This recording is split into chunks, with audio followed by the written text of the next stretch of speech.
Buenos días, ¿cómo andan? ¿Cómo están? Buen día. Bien, bien, con frío.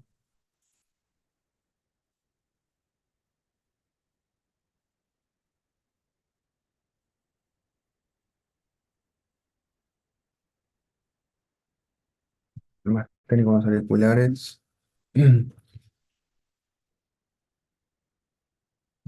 Y marcando la clase. Hoy empezamos con los tejidos.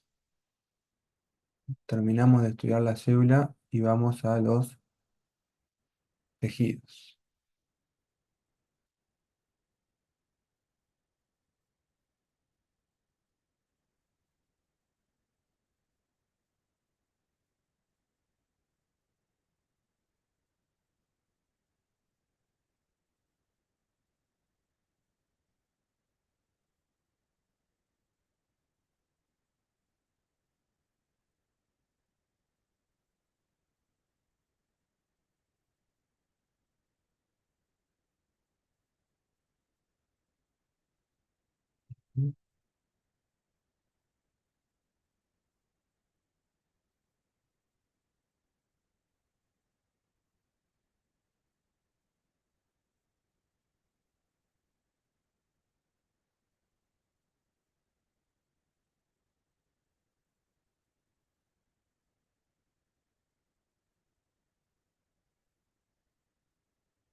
Bien, ahí tendrían que ver la pantalla.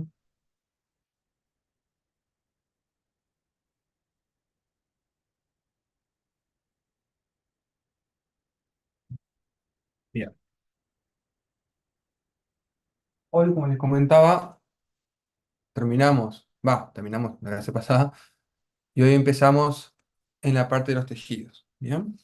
Vamos a ver primero los tejidos y posteriormente van a ver órganos, aparte obviamente del tejido, pero van a ver órganos linfoides, que los órganos son conjuntos de tejidos. ¿Se acuerdan que ya hemos hablado en las primeras clases cómo era que se organizaba este,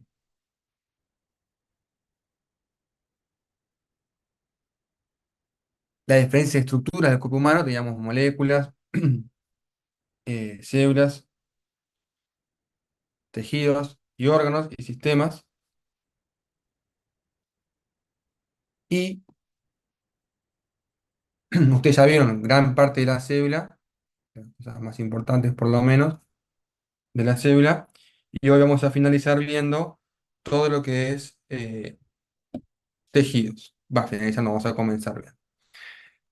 Es importante que ustedes recuerden todo lo que vieron de la célula porque los tejidos que vamos a ver ahora tienen que recordar que son conjuntos de células, o sea que aplican para todo lo que trabajamos. Piensen que las células están en mitosis, que las células están dividiéndose, que las células se están moviendo. Entonces, todos esos contenidos que ustedes vieron en biología celular, es muy importante que los mantengan con conocimiento para poder estudiar los tejidos que vamos a ver a lo largo de este pedacito de módulo o clases que continúan. ¿Bien? En el cuerpo humano existen básicamente cuatro tipos de tejidos. Tejido epitelial, tejido conectivo, tejido muscular y tejido nervioso. De estos tejidos se mezclan para dar origen a diferentes tipos de órganos. Y a su vez, dentro de cada tejido, vamos a ver que tenemos diferentes clasificaciones. Ustedes tejido nervioso lo vieron ya en la UTI 3 y vieron que tenemos tejido nervioso central, tejido nervioso periférico, tejido nervioso autónomo, tejido nervioso, etcétera. ¿Bien? Entonces, estos cuatro tejidos, que son como tejidos base, se clasifican según sus células y los componentes que rodean las células, es decir, la matriz extracelular. Particularmente el tejido muscular, forma parte dentro de uno de los cuatro tejidos básicos del cuerpo humano, tiene la característica de ser un tejido conjuntivo, ¿bien?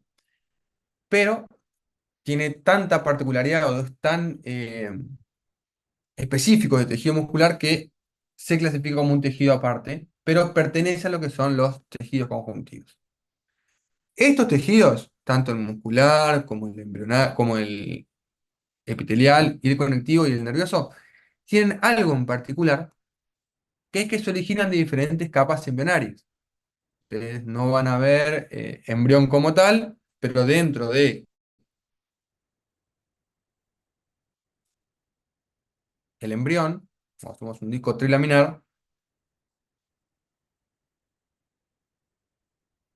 tenemos básicamente tres capas. Todos fuimos en algún momento tres capas de células dentro de cuando éramos embriones. Y a partir de esas tres capas de células se origina lo que es los tejidos y los órganos del cuerpo. ¿Bien? Específicamente para la clase de hoy, lo que van a ver, que es epitelios, se originan de las tres capas. Es decir, esas tres capas que son el ectodermo, el mesodermo y el endodermo, van a dar origen las tres a diferentes tipos de epitelios.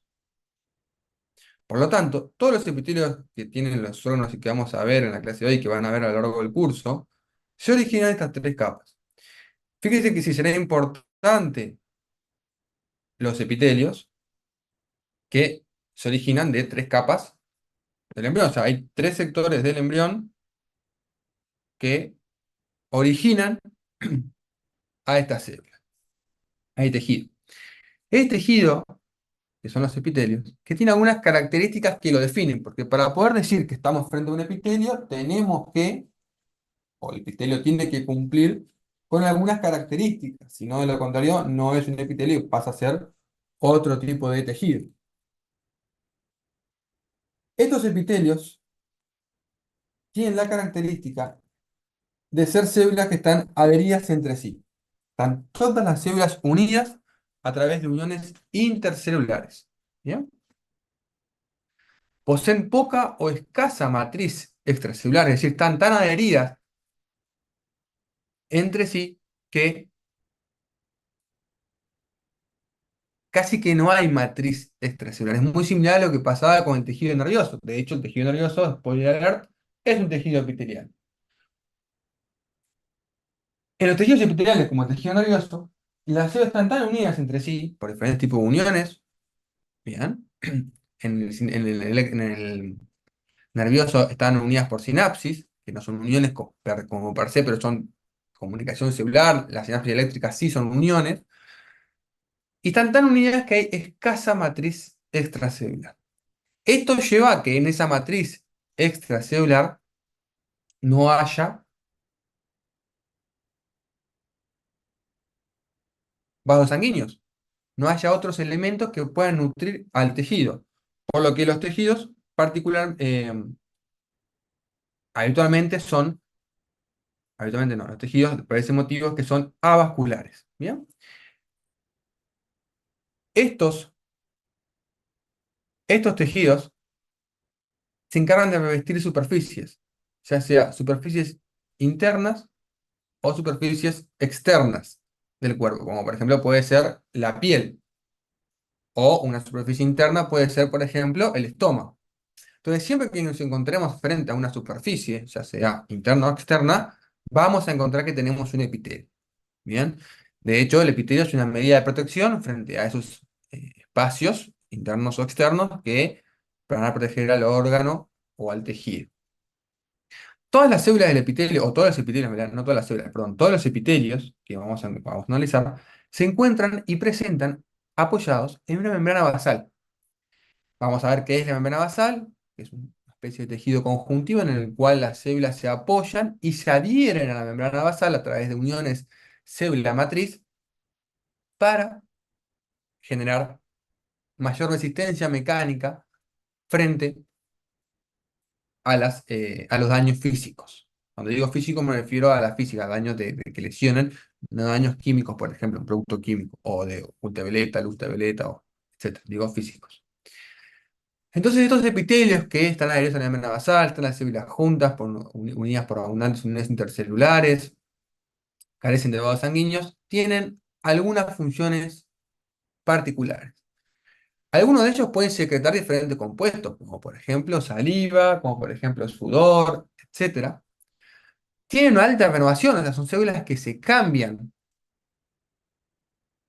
muy seguido. ¿Se acuerdan que veníamos del tejido nervioso? Que las neuronas prácticamente nacíamos con las que teníamos y no cambiaban mucho más.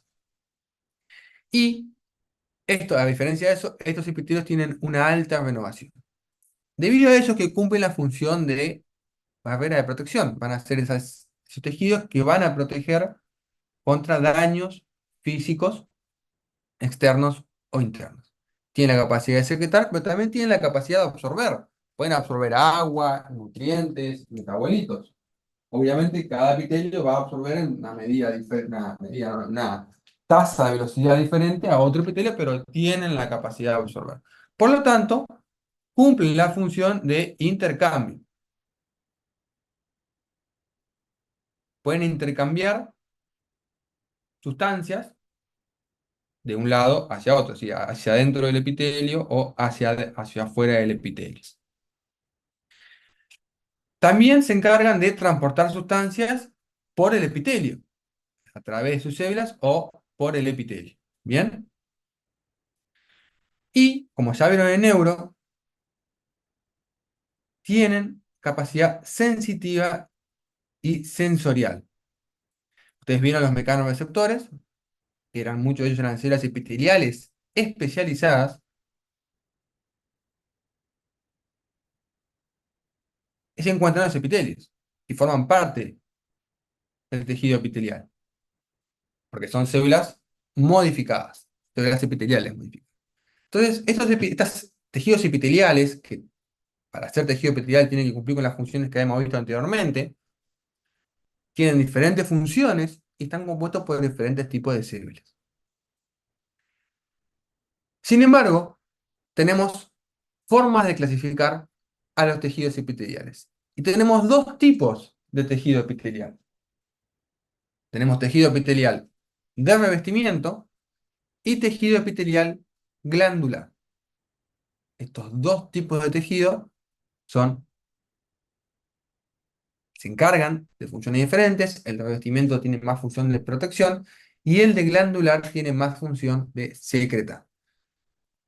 Concepto importante, tanto el glandular como el de revestimiento tienen las mismas características que hemos visto anteriormente. Fíjense acá, hay muchas células, todas están juntas entre sí, al igual que acá tenemos muchas células que están juntas entre sí. Entonces, tanto el epitelio glandular como el epitelio de revestimiento cumplen funciones diferentes, pero tienen las mismas características de estar todas las células juntas entre sí con escasa matriz extracelular y ser avasculares. Entonces, es un concepto importante porque nos define los epitelios y nos diferencia los epitelios de los demás tipos de tejidos. ¿Bien? Vamos a comenzar entonces viendo a los epitelios de revestimiento, cómo son sus características, qué funciones tienen y sobre todo cómo es que se clasifican o qué variables se utilizan para clasificar a los diferentes tipos de epitelios. Las variables que se utilizan para clasificar a los diferentes tipos de epitelios son básicamente tres. Por un lado, tenemos el número de capas de células. Por otro lado, tenemos las formas de las células. Las células pueden ser planas, pueden ser cúbicas o pueden ser cilíndricas. Desde el punto de vista del número de capas, las células pueden tener una capa o más de una capa. Y estas células pueden presentar especializaciones de membrana, es decir, pueden presentar microvellosidades, cilias, flagelos, etcétera. Entonces, utilizando estos tres tipos de variables, el número de capas, forma de las células, y si tienen o no microvellosidades, cilias, flagelos, etcétera, uno logra clasificar a los epitelios. Vamos a ver qué nombre les ponemos utilizando estas tres variables, que son número de capas, forma de células y presentan alguna especialización en superficie libre. Si el epitelio contiene una sola capa de células, hay una sola capa de células, es un epitelio simple. Y una vez que lo clasificamos como simple porque presenta una sola capa de células, tenemos que describir qué forma tienen las células. Si las formas tienen células tienen forma aplanada, es decir, tienen un eje longitudinal mayor a un eje transversal en el plano de corte, se denomina un epitelio simple plano, como pueden ver aquí en este esquema. Acá en esta imagen podemos ver el epitelio que es el de arriba, bien, células juntitas entre sí. Fíjense que lo que está acá abajo no es un epitelio porque esta célula de acá está separada de esta de acá. Bien, hay un espacio de matriz extracelular, por lo cual esto que está acá no es un epitelio, pero estas células están todas juntitas entre sí. Recuerden que todas células núcleo y citoplasma. Acá estamos viendo muy bien los núcleos y no también el citoplasma. El citoplasma se encuentra unido. Si los epitelios contienen una sola capa de células y tienen forma cuboidal, es decir, su diámetro transversal es similar al diámetro longitudinal, tienen forma de cuadraditos, no se le dice cuadrado porque esos cuadrados en 2D, se le dice cubo, es decir, epitelio simple cúbico, porque estamos viendo estructuras en tres dimensiones. En esta imagen podemos ver claramente un epitelio, están todas las células juntitas entre sí. Aquí abajo no, porque esta célula que está acá está separada de esta que está acá. Entonces, esto que está acá abajo no es un epitelio, será otro tipo de tejido. Pero este epitelio que está acá, que cumple con las definiciones de epitelio, podemos observar que las células tienen forma cúbica. Y como hay una sola capa de células, encontramos un epitelio simple cúbico. Luego tenemos el epitelio cilíndrico, simple. Simple porque tenemos una sola capa de células. Bien. Y tienen forma cilíndrica, ya que predomina el diámetro transversal por sobre el diámetro longitudinal. Bien. Estas células del epitelio cilíndrico simple característicamente suelen presentar alguna especialización de membrana, ya sea cilias o flagelos. Casi siempre que ve un epitelio cilíndrico simple va a contener alguna de estas especializaciones de membrana. Así que eh, tengan en cuenta eso. Acá tenemos más ejemplos de estos epitelios. Fíjense acá que tenemos el epitelio simple plano en la parte superior porque está revistiendo una cavidad corporal interna, como pueden ser los alveolos pulmonares, los vasos sanguíneos, etcétera. Aquí de abajo no tenemos un epitelio porque estas células están separadas entre sí, entonces no cumple con con las características de los epitelios.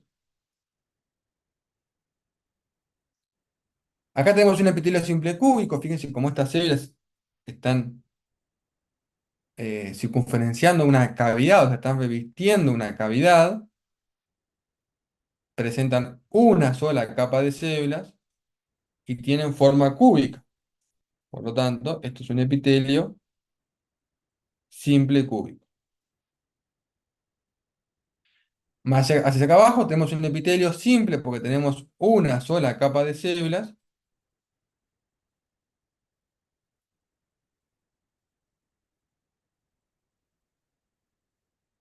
y su forma es cilíndrica.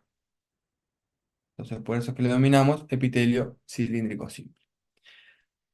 Entonces, lo primero para clasificar el epitelio en simple o no, tenemos que ver cuántas capas de células tiene el epitelio. Si tiene una sola, es simple, y si tiene más de una, va a ser estratificado.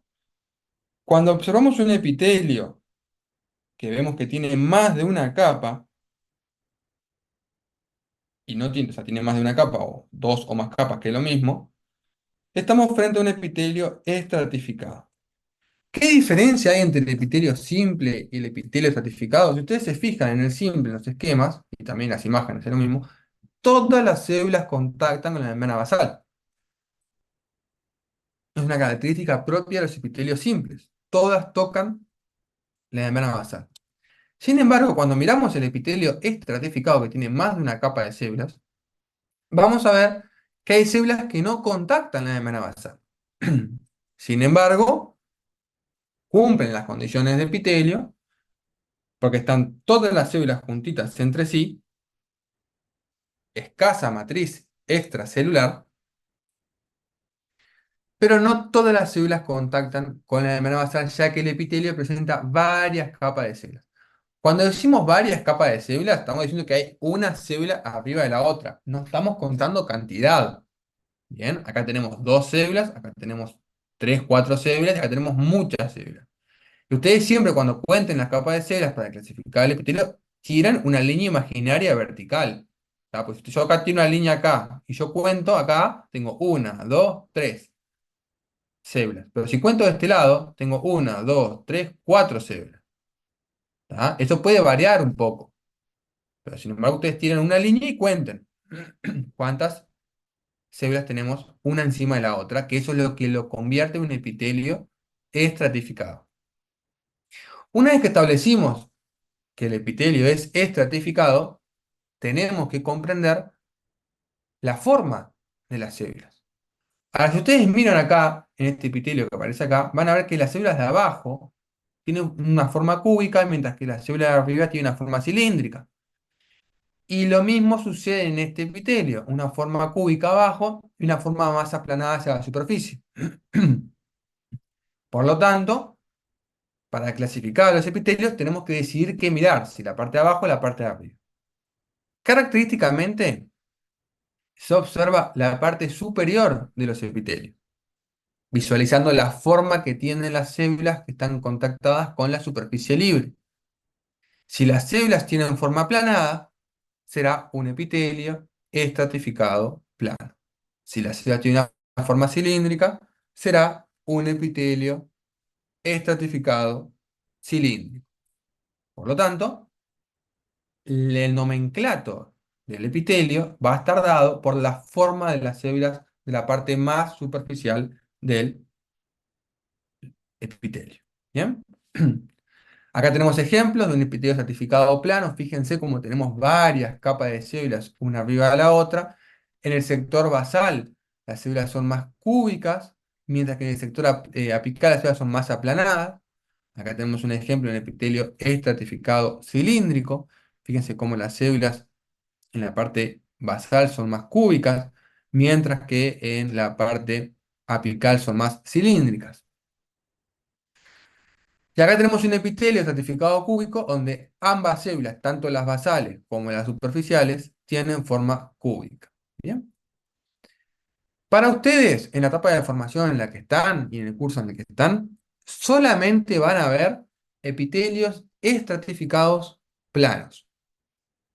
Existen en el cuerpo otros epitelios estratificados, pero no los vamos a trabajar. Por lo tanto, un tip para ustedes, para facilitarles, es que siempre que vean un epitelio estratificado, el mismo va a ser plano por definición. ¿Bien? Ustedes siempre que vean que hay un epitelio estratificado, van a saber que es plano. Y estos epitelios estratificados planos pueden contener o no alguna especialización. Es decir, capa córnea o sin capa córnea. ¿Qué es la capa córnea? ¿Se acuerdan que adentro de las células teníamos citoesqueleto? Entre ellos filamentos intermedios, filamento de actina y microtúbulos. Particularmente los epitelios tienen muchos filamentos intermedios. Los filamentos intermedios de los epitelios se llaman queratinas. La queratina del pelo, por ejemplo, el pelo, nuestro pelo, que es queratina, es un conjunto de filamentos intermedios. El pelo de los mamíferos es un conjunto del citoesqueleto celular. Son los folículos pilosos que las células de la glándula del folículo piloso secretan filamentos intermedios y forman el pelo. En los epitelios que tienen una alta renovación, las células nacen en la parte basal, a través de nacen, es una forma de decirlo, ¿no? Se dividen a partir de mitosis y van envejeciendo. A medida que envejecen, van subiendo por el epitelio y cuando llegan a su etapa final del ciclo celular, de la vida celular, se mueren por apoptosis y dejan su esqueleto de queratina, sus filamentos intermedios, para formar la capa córnea o capa queratinizada. Depende cómo lo hayan traducido al español en el libro, es capa córnea o queratinizada, que es esta estructura que está acá, que se ve como estos haces filamentosos eosinófilos que forman la capa córnea. Claramente acá vemos un epitelio, pues están todas las células juntas entre sí. Es estratificado porque tenemos más de una sola capa de células. Y es plano porque las células más superficiales tienen forma aplanada. Presenta además capa córnea, por lo que el nombre completo del epitelio es epitelio estratificado con capa córnea. ¿Bien? Hay epitelios estratificados que no tienen capa córnea y esos se denominan epitelios estratificados planos sin capa córnea. ¿Bien? Que habitualmente se encuentra en las mucosas.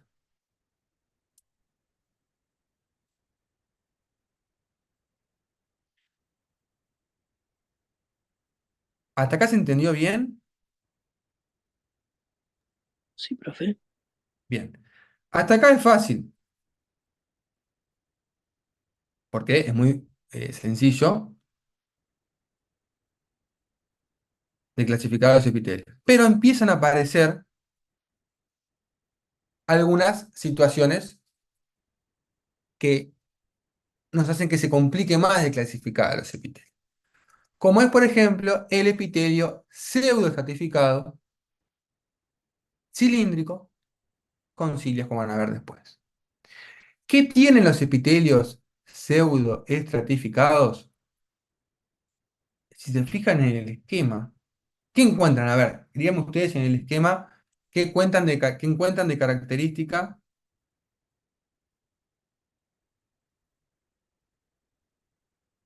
en este Células de epitelio? diferente tamaño. Célula de diferente tamaño, perfecto, brillante, ¿qué más? Algunas tocan y otras no tocan la lámina basal. ¿Estás seguro de eso? ¿Le parece lo que se ve? Fíjate bien en el esquema.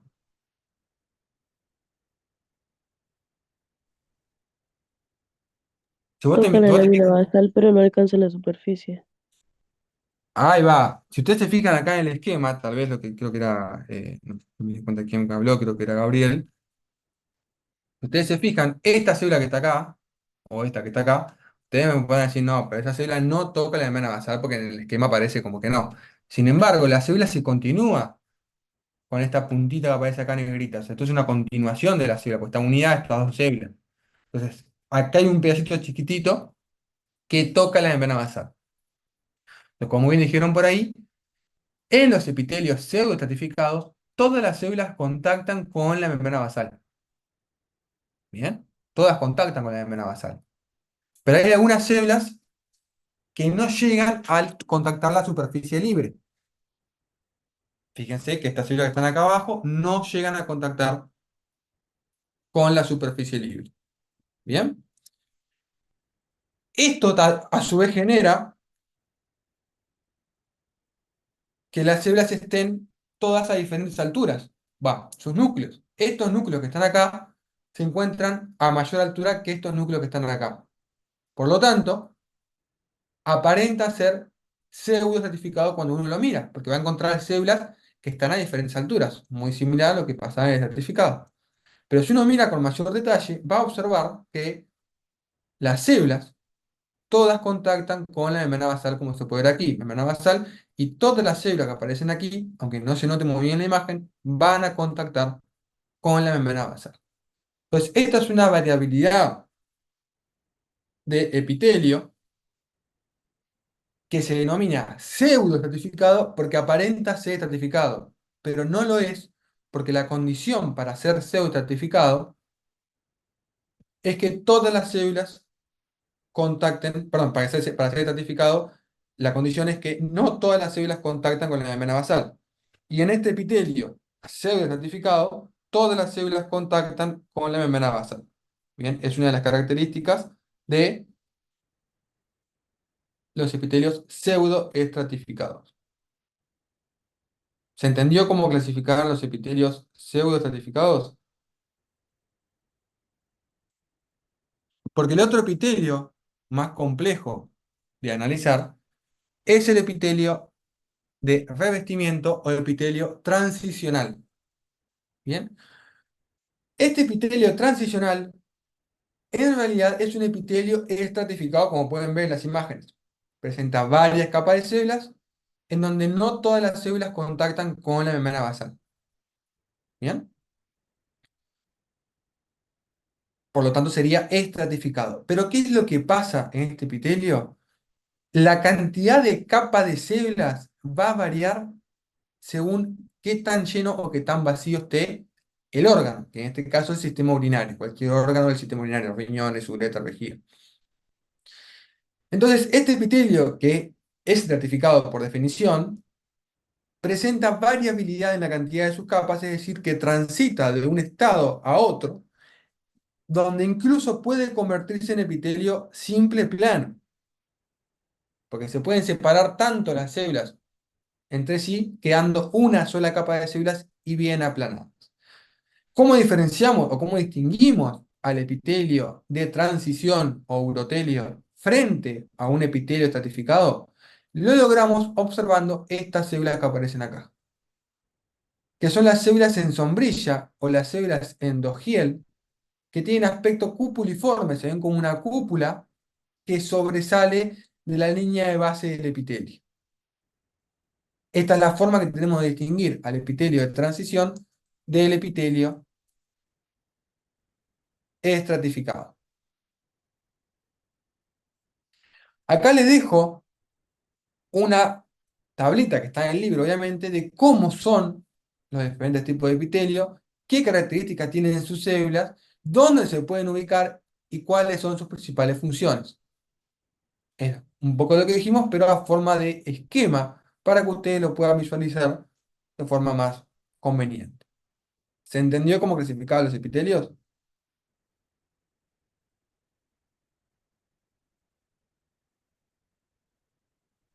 Sí, profe. Bien, entonces vamos a practicar. Elija una imagen y dígame qué epitelio observamos.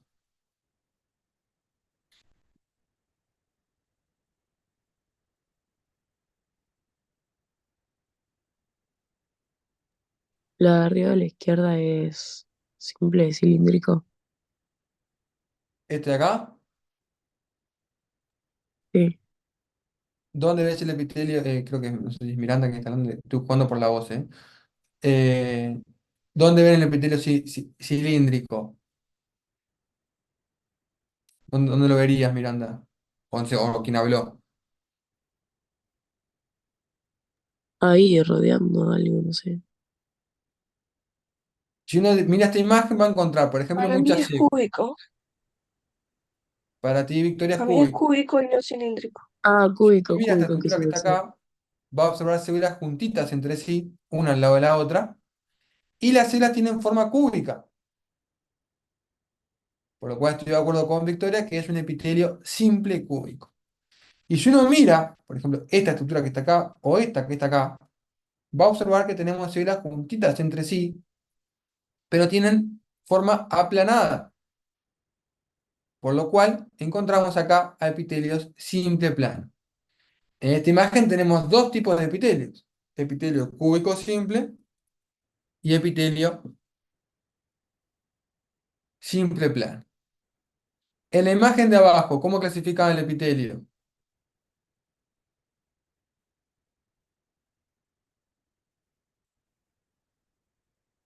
Yo ahí tengo una pregunta, Sí, Santiago.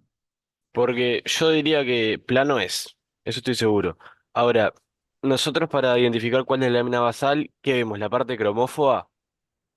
No, la lámina basal se ve como una lámina eosinófila refringente. Habitualmente, con las tensiones de rutina, la lámina basal no se observa, pero vos sabés que está siempre debajo de todos los epitelios. Tal vez vos tú mirás cromófoba, que no está bien, entiendo tu razonamiento perfecto, que es este sector que está acá, pero no aplica la palabra cromófoba a los epitelios. Yo sé que cromófoba para ti es que no se colorea, pero no aplica a los epitelios. ¿Ah? El sector en los epitelios que no se colorea, como vamos a ver más adelante, se denomina pálido, no cromófobo. Yo sé que es un poco complicado porque a los efectos es lo mismo, lo que entendí perfectamente lo que dijiste, pero no es como se menciona. Entiendo. Entonces, si yo dijera la lámina, la imagen de la izquierda abajo, ¿sería simple plano o estratificado plano? Esa es la pregunta. ¿Qué dirían ustedes? Estratificado. Yo diría estratificado también. Si ustedes se fijan acá tenemos una Fíjate, célula. Arriba de esta célula hay otra. Y otra. Arriba de esta célula hay otra. Acá hay otra. Acá hay otra. Acá hay otra y acá hay otra. Entonces tenemos varias capas de células. Si miro, no sé, esta célula de acá, tengo una, tengo dos, tengo tres, tengo cuatro, tengo cinco, tengo seis. Entonces, si tiene una línea, voy a observar que este epitelio tiene varias capas de células. Por lo tanto, es estratificado. Como las últimas células son planas, estamos frente a un epitelio estratificado plano. Y acá en la imagen de la derecha, ¿qué observamos? ¿Qué distinguen?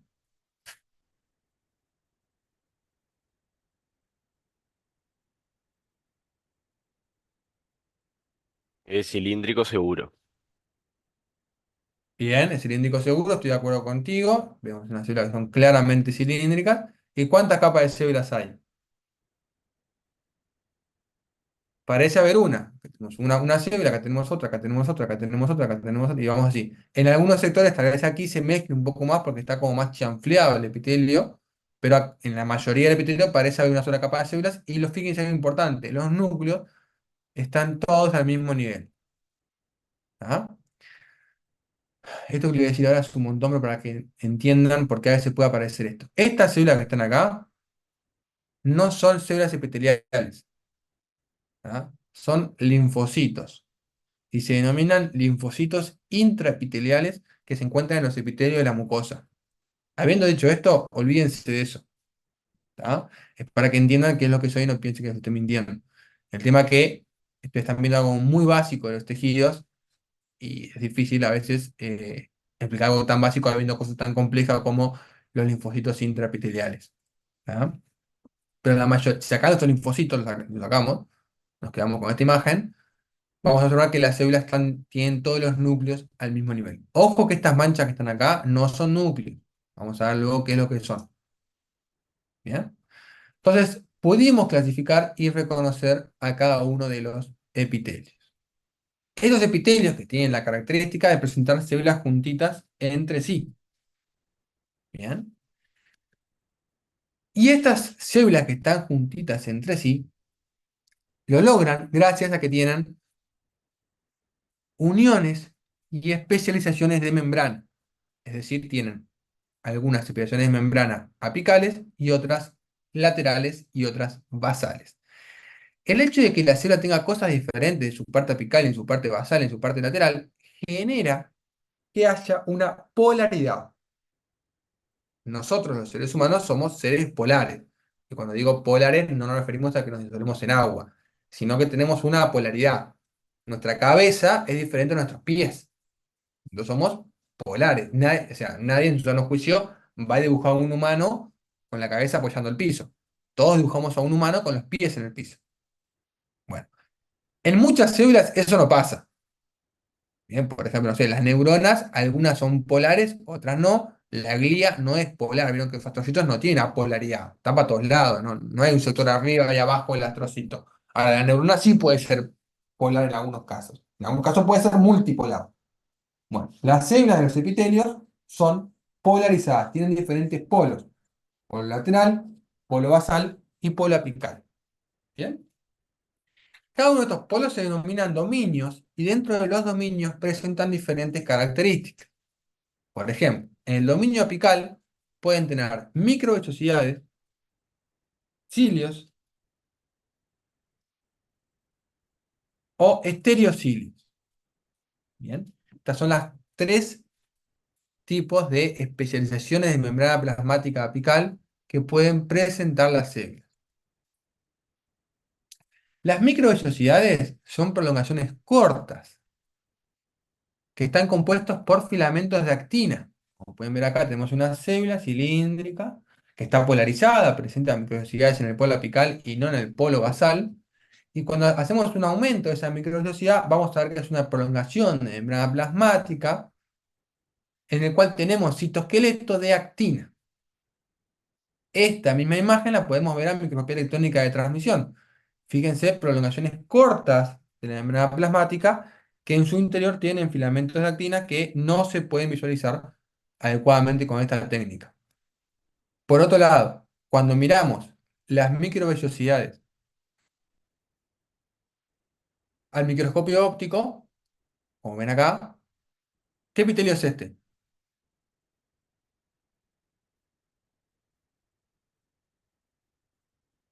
Cilíndrico simple. Perfecto, cilíndrico simple. ¿Bien? Este epitelio cilíndrico simple tiene las características de epitelio, pues están todas las células juntas entre sí y tienen una sola capa de células de forma cilíndrica. Si miramos este epitelio, vamos a observar que en la parte superficial encontramos una línea birefringente más oscurita. Esta línea más oscurita son las microvellosidades, que al microscopio óptico no se ven. Uno acá no puede ver cada una de estas prolongaciones de membrana, sino que lo que ve es una línea que cambia de color, es decir, birefringente. Esa línea que cambia de color se denomina chapa estriada. Entonces, cuando vemos un epitelio cilíndrico, puede pasar que ese epitelio cilíndrico presente chapa estriada al microscopio óptico. Y si miramos a ese epitelio cilíndrico o a la chapa estriada al microscopio electrónico, vamos ahora sí a observar las microvellosidades. Por lo tanto, no es adecuado decir que este epitelio que está acá, uno puede ver las microvellosidades. Lo que ve es una chapa estriada o un borde en cepillo, pero no ve las microvellosidades porque para ver las microvellosidades tenemos que cambiar de aumento y de técnica. Bien. Luego tenemos a los estereocilios. Los estereocilios son un intermedio entre las microvellosidades y las cilias. Son prolongaciones de membranas largas, como pueden ver aquí y como pueden ver aquí. Bien, pero al igual que los filamentos intermedios, perdón, al igual que las microvellosidades, están compuestos por filamentos de actina. Por lo tanto, tienen la misma composición los estereocilios que las microvellosidades.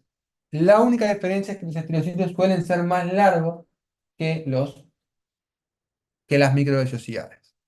¿Por qué se denominan estereocilios? Porque son similares a los cilios.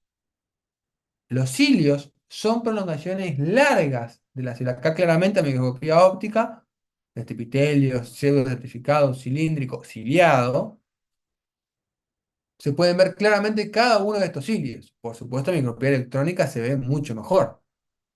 Y estos cilios, a diferencia de los estereocilios o de los microvellosidades, tienen la característica de que están compuestos por microtúbulos. En lugar de actina, tenemos microtúbulos. Y ustedes ya saben que por los microtúbulos transitan o existen proteínas asociadas a los microtúbulos, que son proteínas motoras. entre ellas las dineínas y las quinesinas. Estos microtúbulos presentan dineínas, están ancladas a 9 dobletes de microtúbulos, que al hidrolizar ATP presentan movilidad, flexionan a la estructura de los microtúbulos y hacen que los cilios se muevan. A diferencia de los microdisociales y los estereocilios que no tienen movilidad, los cilios tienen movilidad ya que contienen microtúbulos. Cuando uno corta un cilio transversalmente, va a observar esta estructura de 9 dobletes de microtúbulos y uno en el centro. Es 9 más 12, dice. Ustedes miran, empezamos a contar acá. 1, 2, 3, 4, 5, 6, 7, 8, 9. Si empezamos a contar acá, 1, 2, 3, 4, 5, 6, 7, 8, 9. Siempre son 9 dobletes y 2 en el centro. Entonces, la estructura característica de los cilios es de 9 más 2 dobletes de microtúbulos. En esta tablita, nuevamente, que aparece en el libro, se resume las principales características entre los cilios y las microvellosidades y los estereocilios.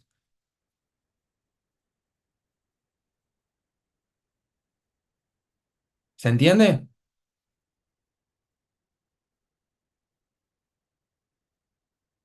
Sí, profe. Bien. Entonces vamos a ver ahora qué otros tipos de dominios o membranas o especializaciones tienen las células en sus dominios laterales. Acá tenemos las células, dominio apical, dominio basal y dominio lateral. En estos dominios laterales y basales, vamos a encontrar que en los epitelios las células presentan uniones intercelulares y uniones célula matriz. Esto genera que las células estén unidas entre sí y unidas a la membrana basal. Tenemos diferentes tipos de uniones ocluyentes, uniones de anclaje, uniones adherentes, uniones de hemosomas, hemidesmosomas, uniones gap, que vamos a analizar a continuación. ¿Cuáles son estos tipos de uniones y qué funciones cumplen? Tenemos a las uniones ocluyentes. Las uniones ocluyentes están formadas por diferentes proteínas, ocludinas, claudinas, que se encuentran siempre en el dominio apical o vasoapical, perdón, lateroapical de las células, y lo que hacen es unir a las células muy juntitas. No es que fusionen, pero acercan muchísimo las membranas intercelulares. De esta forma, evitan que las sustancias que están aquí en el exterior puedan ingresar hacia el interior. Estas uniones que están acá evitan que estos puntitos amarillos, que son sustancias, ingresen hacia el interior celular. Es decir, cumple la función de barrera, aislamiento. No logran pasar estas sustancias hacia el interior del cuerpo. ¿Bien? Estas uniones se encuentran habitualmente en el dominio apicolateral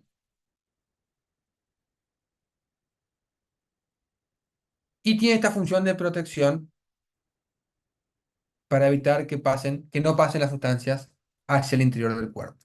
¿Bien? Después tenemos uniones que mezclan o unen célula a célula a través del citoesqueleto. Tenemos las uniones adherentes o células adherens, es lo mismo. Bien, cualquiera de los dos es lo mismo. Van a encontrar en diferentes libros eh, que tienen nombre en latín, células adherens o uniones adherentes. Estas uniones adherentes o células adherens son uniones intercelulares que utilizan como intermediario el citoesqueleto. Este tipo de uniones tiene tres sectores. Uno es el citoesqueleto de la célula 1, 2, el espacio intercelular, 3, el citoesqueleto de la célula 2. Estas uniones son unas uniones adherentes, utilizan los filamentos de actina para anclarse a las caderinas. Las caderinas son filamentos, perdón, son proteínas transmembrana que presentan la célula 1 y la célula 2, que son heteroespecíficas y se agrupan entre sí formando uniones covalentes y uniones Van der Waals y puentes de hidrógeno, y forman una unión muy estable. De esta forma, las cadeninas se pegotean entre comillas entre sí y se anclan al citoesqueleto de actina, haciendo que esta unión sea resistente mecánicamente. Pero esta unión no es la más resistente de todas. ¿Por qué? Porque está anclado a los filamentos de actina, y los filamentos de actina tienen una cierta polimerización, se pueden armar y desarmar. La otra unión que es más firme y es muy similar a la zona adherente son los desmosomas. Los desmosomas funcionan igual, tres sectores, célula 1, extracelular, célula 2. En lugar de caderinas, perdón, tiene caderinas, también caderinas no clásicas, de hecho. Están unidas estas caderinas a la membrana plasmática, o sea, son proteínas transmembranas que se unen por diferentes mecanismos de proteínas de anclaje, como la desmoplaquina, desmoglina. Se unen los filamentos intermedios. Ya habíamos visto que en los epitelios los filamentos intermedios cumplían una función muy importante, como por ejemplo formar la capa córnea. Y ya hemos visto al principio del curso que los filamentos intermedios no eran polimerizables. Por lo tanto, los filamentos intermedios tienen mayor firmeza de anclaje que los filamentos de actina. Entonces, los desmosomas proveen mayor resistencia mecánica que los filamentos de actina. Los desmosomas podemos distinguirlos porque encontramos, claramente podemos distinguir un espacio extracelular, membrana plasmática de célula 1, membrana plasmática de célula 2, citosol de célula 1, citosol de célula 2. Adentro del citosol, una gran cantidad de filamentos intermedios, lo mismo en la otra célula. Y este sector más electrondenso que aparece aquí, cada filamento intermedio, por las dudas, es cada línea de estas, ¿eh? Como si fueran pelitos. Cada uno de esos es un filamento intermedio. Estos sectores más electrondensos son las proteínas de anclaje, la placoglobina, desmoplaquina, etc. Y en el centro encontramos a las caderinas que están unidas entre sí. Esta es la imagen característica de un desmosoma. ¿Para qué sirven estas uniones intercelulares? Para evitar que se rompan los epitelios. Ustedes que son seres que hacen mucho deporte, cuando van al gimnasio y con las mancuernas o con las dominadas, las barras de la jaula, se lastiman los callos y se abren los callos, eso duele mucho y molesta mucho e imposibilita hacer deporte por varios días, es muy molesto. Lo que está pasando es que la fricción mecánica de su piel contra el metal generó que se rompan estas uniones intercelulares. Al romperse, este es el epitelio de la piel, el epitelio estratificado plano con capa córnea. Al romperse estas uniones, las células se separan, no se mantienen unidas y se forman ampollas. Eso es lo que pasa en una ruptura física. Sin embargo, hay patologías como el pénfigo vulgar, donde el propio cuerpo destruye a la desmogleína, que es una proteína de anclaje de las caderinas, y evita que las células se unan. Al no poderse unir las células, se separan, se llenan de líquido y los pacientes presentan abundantes ampollas en su piel. ¿Se entendió? Sí. Bien. Entonces ahora que entendimos y vimos las uniones intercelulares, vamos a ver las uniones de anclaje.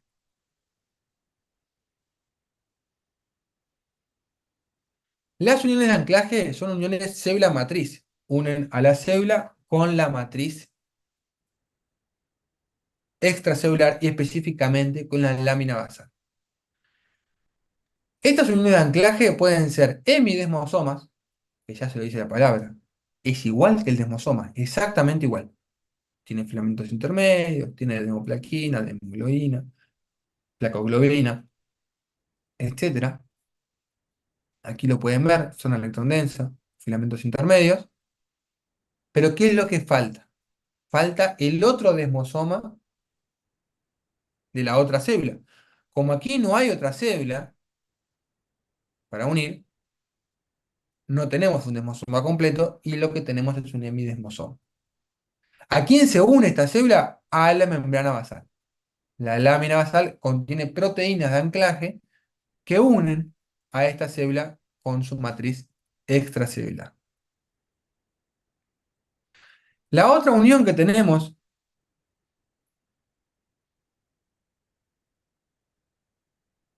célula matriz,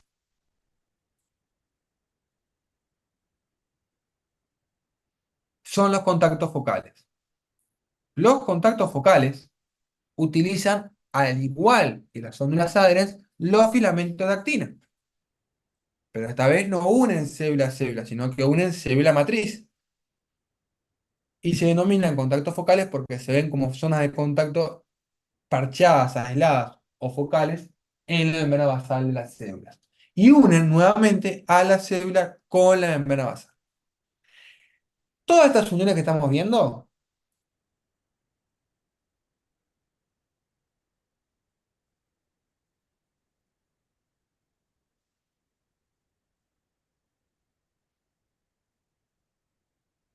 unen células o célula matriz a través de los filamentos del citoesqueleto. Habíamos visto las células occludens, o las uniones ocluyentes, que no unen células, que no unen, o sea, que no utilizan el citoesqueleto para unir la célula a célula. Y acá hay otro ejemplo que ustedes ya vieron en UTI3, que son las uniones gap o comunicantes. Las uniones gap o uniones comunicantes, ustedes han visto que están formadas por conexinas que forman un conexón que permiten el pasaje de iones y que, por ejemplo, están presentes en la sinapsis química, perdón, eléctrica. Las sinapsis eléctricas son uniones comunicantes gap entre las células. Son un tipo de unión que no utilizan al citoesqueleto como intermediario. Obviamente, las que no utilizan al citoesqueleto son más débiles que las que sí lo utilizan. Y acá en esta tablita, de nuevo, que puede estar en el libro, les resumen las principales características, proteínas y funciones de los diferentes tipos de uniones celulares. Recordando que las uniones celulares, las que son del anclaje, contactan a la célula con la lámina basal. La lámina basal que se encuentra por debajo de todo epitelio, sin importar cómo se clasifique el epitelio, siempre va a haber una lámina basal por debajo. Tiene función de barrera física, permite la unión de los epitelios al tejido conjuntivo que está por debajo y funcionan como filtro selectivo, dejando pasar sustancias o no. Esta lámina basal, aquí la pueden ver claramente, que lo que tú me preguntabas, soy Santiago, en este preparado sí se puede ver un epitelio pseudoestratificado, cilíndrico, ciliado, lámina basal por debajo, y esta lámina basal presenta tres sectores. El sector de unión de las células, una lámina lúcida y una lámina densa, donde cada una de estas lámina densa y lámina lúcida presentan diferentes propiedades en sus moléculas. Esta lámina lúcida presenta moléculas en las cuales las integrinas, que eran las proteínas de anclaje de los contactos focales y de los hemidesmosomas, se pueden unir. Es decir, las integrinas de estas uniones célula matriz funcionan porque se unen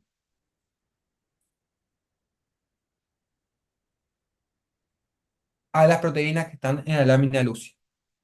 Y la lámina densa permite, acá pueden ver lámina lúcida, blanquito, lámina densa, oscurito, hemidesmosoma, hemidesmosoma.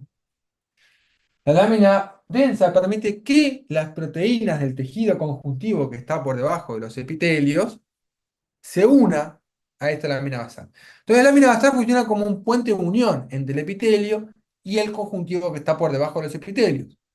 Siempre debajo de todos los epitelios hay un tejido conjuntivo. ¿Por qué? Porque ya hemos dicho que el tejido epitelial era avascular, no tenía vasos sanguíneos, entonces por algún lado tiene que llegar y tiene que tener nutrición.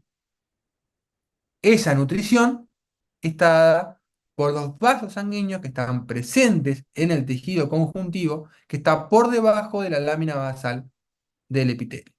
Tejido conjuntivo lo vamos a ver más adelante, pero por ahora quédense con este concepto que es debajo del epitelio encontramos a un tejido conjuntivo. ¿Dudas, preguntas de tejidos epiteliales?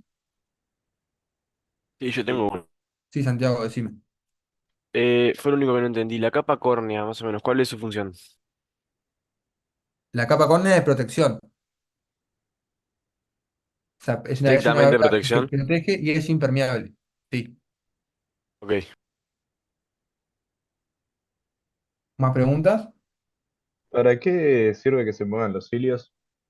Para ver el moco, por ejemplo. El moco que tenemos en la vía aérea permite que se mueva el moco de un lado para otro y no se acumule, entre otras funciones. También los hilos, por ejemplo, en el ovario permiten que el cigoto se mueva. Eso lo vas a ver después específicamente cuando tengas las UTIs.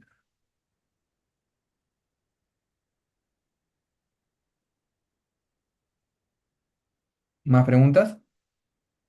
Sí, por las dudas, si es, como para que me quede más claro. ¿Viste esas cosas que vimos que tú dijiste que podemos saber qué son?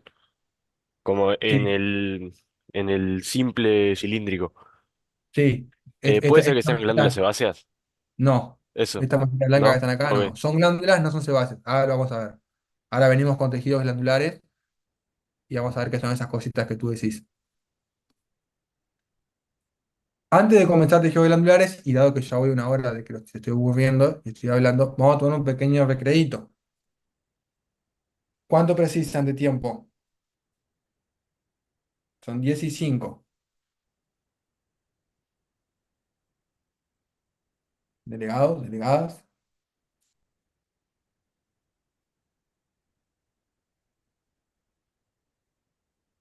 Lo que quieran. No, basta, basta y 20, así terminamos lo antes posible. Ok, 10:20, entonces volvemos, o tomo agua y vuelvo. Y empezamos con glandulares para responder a la consulta de Santiago. Volvemos y 20.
Bueno, ¿están por ahí?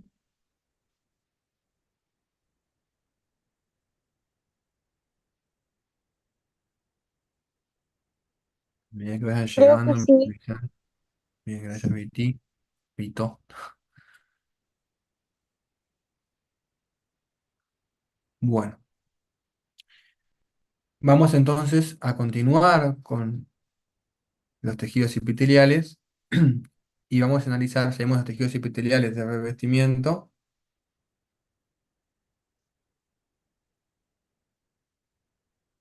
vamos a ver el otro tipo de tejidos epiteliales, que son los tejidos epiteliales glandulares. Habíamos visto que teníamos cuatro tipos de tejidos básicos que vamos a trabajar en el curso. Empezamos viendo los epiteliales, vimos los tejidos epiteliales de revestimiento. Vamos entonces a analizar a los tejidos epiteliales glandulares. Recordemos que son tejidos epiteliales, o sea que cumplen con las mismas características que los epitelios, células juntas entre sí, con escasa matriz celular, avasculares, etc. Estos tejidos epiteliales nos encontramos en las glándulas endócrinas y glándulas exócrinas. Podemos encontrar tejidos y tejidos glandulares. ¿Bien? ¿Qué diferencia una glándula exócrina de una glándula endócrina? Dos cosas. Uno es cómo se organizan las células y lo otro es hacia dónde libera su producto de secreción. Las exócrinas la liberan hacia la superficie externa o interna del epitelio, o sea, externa del epitelio o interna del cuerpo, y las glándulas endócrinas la liberan hacia la sangre. Por ejemplo, el estómago es un epitelio glandular que libera diferentes tipos de sustancias hacia adentro del cuerpo, es decir, hacia la cavidad gástrica. La tiroides es una glándula que libera su contenido hacia la sangre. ¿Bien? Entonces tenemos diferentes tipos de tejidos glandulares y se clasifican según si son tejidos glandulares exócrinos o endócrinos. ¿Cómo se forma una glándula exócrina o endócrina? Todas parten de un epitelio simple cúbico. Por lo tanto, toda glándula va a contener un epitelio simple cúbico. Está compuesta por epitelio simple cúbico siempre. ¿Bien? Esta epitelio glandular se empieza a invaginar en ambos tipos de glándulas, pero en la glándula endocrina empieza a aparecer un cúmulo de células, mientras que en la glándula exócrina empieza a aparecer un conducto. Posteriormente, este conducto permanece y la glándula y el cúmulo de células se separa y se llena de vasos sanguíneos. Entonces, ¿qué diferencia hay estructuralmente entre una glándula endocrina y una glándula exócrina? La glándula endocrina contiene vasos sanguíneos que están atravesando a estos epitelios, y la glándula exócrina contiene conductos. Eso es básicamente la diferencia que hay entre las glándulas. Cuando hablamos de estas glándulas y cómo se desarrollan, estamos hablando, por supuesto, de glándulas multicelulares, compuestas por muchos tipos de células. Sin embargo, en el cuerpo encontramos glándulas unicelulares, que tienen, que son una única célula. Como por ejemplo, las células caliciformes. Que acá empezamos a responder la pregunta que tenía Santiago. Las células caliciformes son células que secretan mucus. Es una sustancia que está compuesta por glucoproteínas. El mucus secretado por estas glándulas es lo que forma el moco de la nariz, el moco de la garganta, el moco de la vía respiratoria. También es el mucus que utiliza el colon para humedecer la materia. También es el mucus que utiliza el estómago para alcalinizar el pH ácido del estómago. Por lo tanto, estas células caliciformes son glándulas unicelulares. Fíjense que se denominan caliciformes porque tienen forma de cáliz, como una copa. La gente que vio Game of Thrones o la gente que va a la iglesia ve que hay los cálices en sus lugares que tienen una base finita y una boca grande, como una copa de vino. ¿Bien? Entonces esta célula tiene esta forma de cáliz, y se denomina célula caliciforme. Cálici, no de cáliz y la de los dragones, sino de cáliz, y forme es forma. Esta célula caliciforme presenta un dominio apical diferente al dominio basal. En el dominio apical va a haber gran cantidad de gránulos que contienen músculos, y en el dominio basal va a haber núcleo. Estos mucus, que son glucoproteínas, se pueden ver de dos formas. Con hematocina y eosina no se colorea, porque Santiago diría cromófobo. Sin embargo, aquí decimos que se ve un citoplasma pálido. Y cuando utilizamos la tinción del ácido periódico de Schiff, que es una tinción que evidencia glúcidos, nos marca dónde hay glúcidos, se evidencia de color magenta o fucsia. Por lo tanto, uno puede ver que hay glúcidos en estas células mediante dos formas. Uno es que se vea pálido con la coloración de hematocina y eosina, y la otra es que se vea fucsia con la coloración de paz del ácido periódico de Schiff. Esto estamos viendo un epitelio cilíndrico, simple, ciliado, con células caliciformes. Acá estamos viendo un epitelio cilíndrico, simple, con chapa estriada y células caliciformes. Entonces, ahora que describimos esta célula, le damos nombre completo a este epitelio. Y en algunas glándulas, estas células caliciformes también se pueden visualizar formando parte de glándulas multicelulares. Acá hay tinción de paz y acá tinción con hematocina y eosina. Fíjense que la parte ancha de ese cáliz, esa copa de esa célula, pertenece al sector donde están los gránulos de mucina, que se pueden evidenciar y colorear positivamente con la tinción del ácido periódico de Schiff. Las flechas también señalan que otra parte del epitelio glandular, que es paz positivo, es la membrana basal. Si se fijan, rodeando este epitelio, encontramos membrana basal que se colorea también paz positivo, porque contiene un montón de glucoproteínas. Estas son las únicas glándulas unicelulares que tenemos en el cuerpo. La mayoría de las glándulas que vamos a ver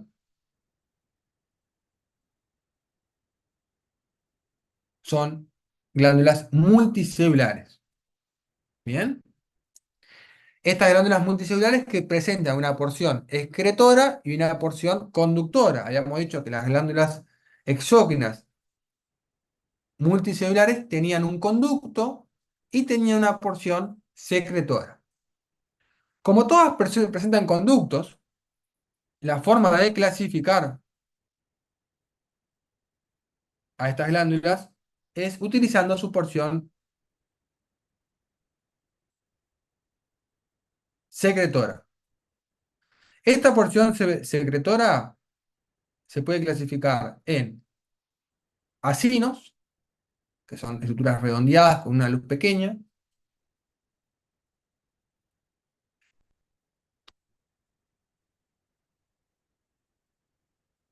alvéolos, estructura redondeada con luz grande, o túbulos, como en un túbulo. Por lo tanto, las glándulas podemos clasificar en tubulares, acinares o alveolares, mirando y viendo cómo están formadas su porción secretora. Esta porción secretora se va a comunicar con conductos, y depende de la cantidad de conductos que tenga la glándula, podrá ser compuesta o simple. Encontramos glándulas tubulares simples, glándulas tubulares compuestas, glándulas acinares simples, glándulas acinares compuestas, etc. Según la cantidad de conductos. Toda glándula siempre tiene un conducto, y toda glándula siempre tiene una porción secretora. A esa porción secretora, las glándulas que ustedes van a ver, se las denomina acino. Los acinos es un epitelio cúbico simple compuesto por células epiteliales glandulares exócrinas que secretan un producto de secreción. Este acino está comunicado por un conducto, y este conducto presenta diferentes tipos de epitelio. El conducto más inmediato al acino es un epitelio simple cúbico, y se denomina conducto intercalar. Posteriormente, ese epitelio se hace más alto, se convierte en epitelio cilíndrico y se denomina conducto estriado. Y luego, este epitelio simple, cilíndrico, se estratifica, se convierte en un conducto estratificado cúbico para formar el conducto excretor. ¿Se acuerdan que yo les dije al principio de la clase que no íbamos a ver conductos estratificados que no fueran simples? Bueno, acá hay un ejemplo, pero ustedes no lo vamos a ver en el curso, ¿está? Para no marearlos. Entonces vimos cómo se clasifican estos conductos, cómo se llaman, y ahora vamos a ver específicamente a la parte acinar, que parece, la parte acinar, donde es el sitio en el cual se produce el producto de secreción. Estos acinos se clasifican según su producto de secreción. Puede ser secreción mucosa o secreción serosa. Si la secreción es mucosa, va a cumplir la función de lubricación y protección o disminuir el pH. Y si la secreción es serosa, tiene función de secretar enzimas para diferentes funciones. También hay glándulas mixtas que tienen tanto células serosas como células mucosas. Los acinos mucosos están compuestos por 5 a 8 células, o 5 a 10 células. Son células piramidales compuestas por un epitelio cúbico simple, que forman, perdón, un epitelio cúbico simple, y al microscopio, dado que contienen mucus, y el mucus es una glucoproteína, al igual que la célula caliciforme, ojo que estas no son células caliciformes.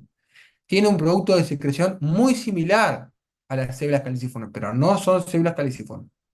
¿Bien? Estos acinos mucosos, dado que tienen mucus, que son glucoproteínas, se colorean con Hie de forma pálida. Y podemos ver células piramidales, núcleo basal y el citoplasma bien pálido.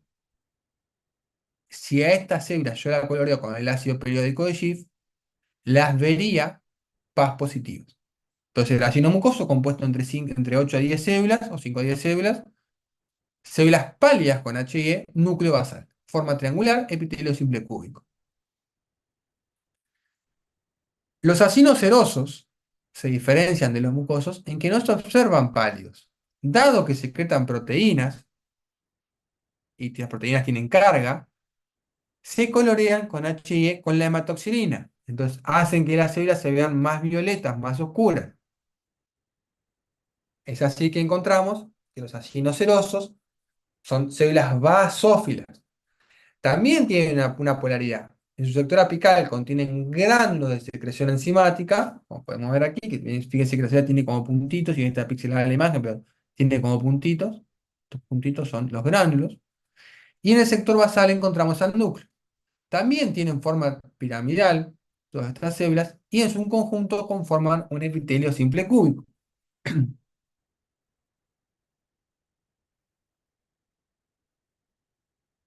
Están compuestos por, este epitelio simple cúbico, este ácido está compuesto por de 3 a 5 células serosas que conforman el acino seroso. ¿Bien? En algunos casos, estos acinos pueden ser mixtos, es decir, contener células serosas o células mucosas. Acá en esta imagen, por ejemplo, pueden observar un montón de células mucosas y en la parte esta que está acá, más superficial de la imagen, más hacia arriba de la imagen, un montón de glándulas de células serosas.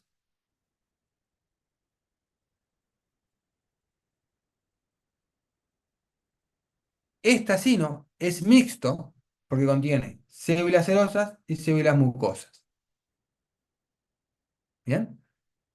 Uno lo ve así, como aparece acá en este esquema, que están las células tiradas hacia una periferia, pero en realidad están intercaladas. El motivo por el cual se encuentran radicadas en la periferia es por el proceso de fijación, de preparación de la muestra, que por deshidratación empuja las células hacia afuera. Pero en realidad están las células intercaladas entre sí. No están en un sector periférico como están acá o acá. Porque acá parece que están todas las células mucosas para un lado y todas las células serosas para el otro. En realidad no es así, están todas intercaladas. Entonces tenemos acinos mucosos y acinos serosos que claramente las podemos diferenciar uno de los otros. ¿Bien? Y después tenemos los acinos mixtos. Estas células acinares, o las células glandulares, presentan diferentes tipos de secreción. Encontramos secreción merócrina, secreción apócrina y secreción holócrina. ¿Cómo diferenciamos este tipo de secreción? En según cómo las células liberan su producto de secreción. En la secreción merócrina, la célula libera su producto de secreción y no se pierde membrana. En la secreción apócrina, la célula libera su producto de secreción y pierde parte del citoplasma. Esto, por ejemplo, pasa en las glándulas sebáceas. Y en la secreción holócrina, por ejemplo, glándulas sudoríparas, la célula estalla y pierde todo su citoplasma, es decir, se autodestruye la célula para liberar su producto de secreción. Acá hay diferentes ejemplos de células merócrinas, apócrinas y holócrinas en diferentes partes del cuerpo. No es importante que ustedes se aprendan cuáles son todos los tipos de células que tienen todos los productos de secreción. Por ejemplo, la merócrina puede ser los acinos, la apócrina puede ser las glándulas mamarias y las holócrinas, el sebo, las glándulas sebáceas. No es importante que ustedes aprendan cuáles tipos de células tienen cuál tipo de secreción. Es importante que se aprendan los diferentes tipos de secreción, tanto merócrina, apócrina como holócrina. ¿Bien? Este tipo de secreción ocurre solamente en las células o las glándulas exócrinas, ¿bien? En las que liberan su producto de secreción hacia afuera del epitelio. Las glándulas endócrinas liberan su producto de secreción hacia la sangre. Y ese producto de secreción que liberan se denomina hormona. ¿Ah? Las hormonas son los productos de secreción de las glándulas endócrinas. Estas hormonas pueden ser varias, hay varios tipos de hormonas. Ustedes cuando vieron hipófisis vieron hormonas, la prolactina, la TSH, la gonadotropina, perdón, las gonadotropinas son LH y FSH, son hormonas, todos productos de secreción que van hacia las sangre. Y ustedes ya vieron algunas glándulas endócrinas como la hipófisis y vieron que las células se encuentran agrupadas en cúmulos y cordones rodeadas de tejido conjuntivo y vasos sanguíneos, cuando vieron la adenohipófisis. Entonces, el tejido glandular endógeno, las células se agrupan en cordones o fascículos, para cuando lo vean glándula suprarrenal, por ejemplo, cúmulos o nidos, que ustedes ya vieron la adenohipófisis, y folículos cuando vean las glándulas tiroides. ¿Qué tienen en común estas diferentes agrupaciones celulares? Es que todas están rodeadas por vasos sanguíneos, para que justamente pueda llegar el producto de secreción hacia la sangre. Sin embargo, estas glándulas son exclusivamente endócrinas. Su producto de secreción va a la sangre. Fíjense que el epitelio de estas células siempre es cúbico, las células son siempre cúbicas y siempre simple cúbico. En el cuerpo tenemos una glándula que tiene secreción mixta. Y cuando decimos secreción mixta, no decimos secreción mixta como la de los acinos, porque recuerden que los acinos no son glándulas. Los acinos son conductos, porciones secretoras de las glándulas. El páncreas es una glándula, que está compuesta por tejido glandular, y tiene acinos. Aquí pueden ver acinos. En este caso, acinos serosos, que secretan enzimas pancreáticas. Pero ustedes saben que también el páncreas tiene función endocrina y secreta insulina, glucagón, somatostatina, inhibina, secretina, etc. Esa función endocrina quiere decir que hay células endócrinas que van a la sangre. Es por eso que en el páncreas encontramos al islote de Langerhans, que es un cúmulo de células rodeado por vasos sanguíneos, que es tejido glandular endocrino. Por lo tanto, en el páncreas visualizamos tejido glandular exócrino, tejido glandular endocrino, y lo convierte a una glándula mixta, que tiene función tanto exócrina como endócrina. ¿Dudas, preguntas de tejido glandular o de tejido epitelial?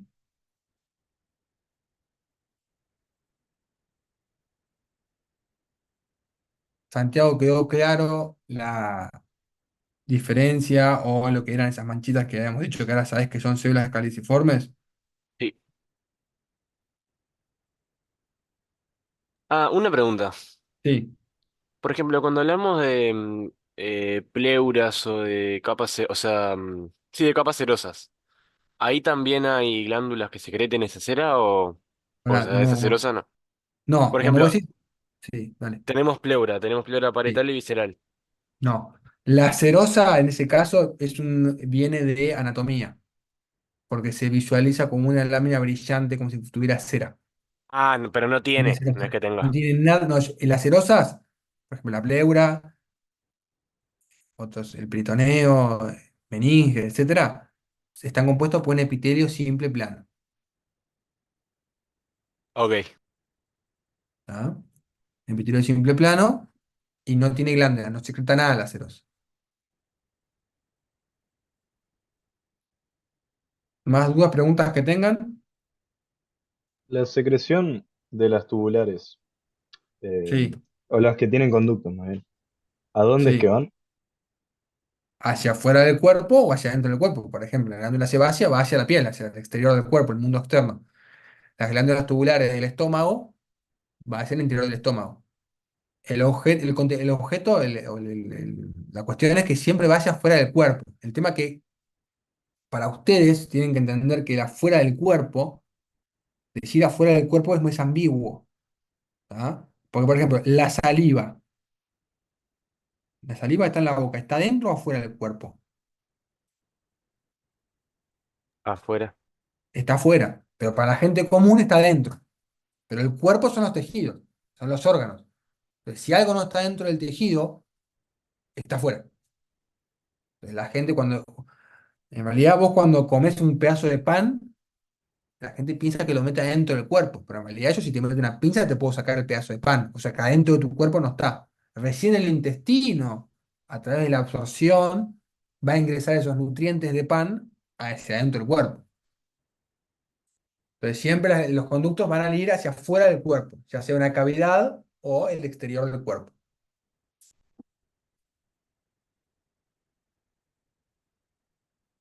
¿Dudas, preguntas que tengan de epitelios?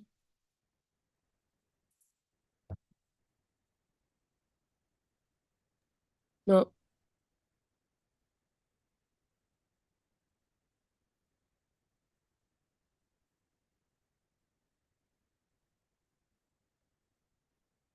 Bien, si no hay dudas, preguntas, finalizamos la clase y nos vemos la clase que viene.